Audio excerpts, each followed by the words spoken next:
नमस्कार भाई मैंने NSEIT सर्टिफिकेट कौन आउ याकू केमती बनइबे पूरा डिटेल्स रे वीडियो बनई आसन जानिबा। भाई मैंने जदि आपण आधार कार्ड सेंटर खोलिया पई चाहूचंती किंबा आपण सुपरवाइजर भाव में काम करिया पई चाहूचंती आधार सेंटर रे तो आपण को से जगह NSEIT परीक्षा पास करिया पई बाध्यतामूलक अटे। UIDAI तरफ NSEIT संस्थाटी ये परीक्षाटी करई थाए। परीक्षा दवा पूर्व आवश्यकता कौन कौन रही आसन जानी नवा। देखो योग्यता कौन रही बयस आपणकर 18 वर्ष होता दरकार मिनिमम आउ आपणकर शिक्षागत योग्यता आपणकर दशम किंबा द्वादश पास करथिले चलिबो। परीक्षा फी आपन को दवापाई पड़ो ए 460 टंका 470 टंका 82 पैसा GST सहित लगे एवं फेल है पुणी थर आप परीक्षा दे पारे 354 टंका फी दवापाई पड़ो। परीक्षा एक कंप्यूटर आधारित परीक्षा हम आपको मल्टीपल चॉइस मिल जाव। परीक्षाटी को पास करने आपको मिनिमम 55 मार्क ताठर अधिका मार्क रखापी हम तेज जा परीक्षा पास करेंगे।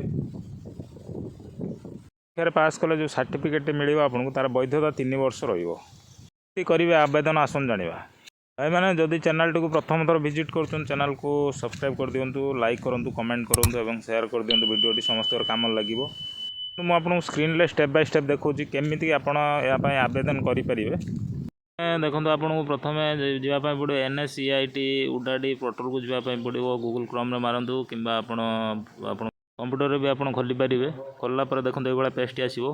प्रथम आप सर्विस को जाकि आपंकर ऑफलाइन आधार टी डाउनलोड करने पड़ो और डाउनलोड कला बेले आप निजे ही पासवर्ड गोटे सेट करदे।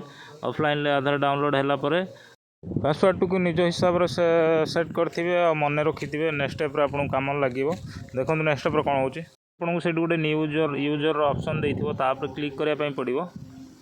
से क्लिक कलापर आप देखो ये पेजटी खुल आपको ये जो आधार टी डाउनलोड करते ऑफलाइन से अपलोड करने पड़ो। चूज फाइल करके आपको जो पासवर्ड टी सेट करते दवाई पड़ो। तापर नेक्स्ट आपको प्रोसीड उपर क्लिक करने पड़ो। क्लिक कलापर नेक्स्ट स्टेप कौन रोचे देखा आपको मागिब मोबाइल नंबर जोटा कि आपंकर आधार सहित लिंक अच्छे। आप मोबाइल नंबर देलापर आप गेट OTP उपर क्लिक करेंगे और OTP देवे। OTP देलापर आपको नेक्स्ट क्लिक करने पड़ो। क्लिक कलापर आपको मोबाइल नंबर गोटे यूजर आईडी और पासवर्ड आसीज आउ से यूजर आईडी पासवर्ड द्वारा ये आप लॉगिन करेंगे। लॉगिन कलापर देखो आपको ये फास्ट टाइम लॉगिन कला आपको पासवर्ड को रिसेट करने कहब। आप पासवर्ड रिसेट करे आप हिसाब से पासवर्ड रिसेट कराला आप पुणी थे लॉगिन करेंगे और लॉगिन कलापर आप जगह परीक्षा देवे आप सेंटर चूज करेंगे और आप स्लॉट बुकिंग करेंगे परीक्षा देवाई। किसी बुझार असुविधा होता मत आप कमेंट करूँ मुझे पूरा डिटेल्स बुझेदेवी। सब्सक्राइब कर रखुँ कारण यहीपरी आपको इनफॉर्मेटिव वीडियो गुड़ाक मिल पार एजुकेशन रिलेटेड। धन्यवाद।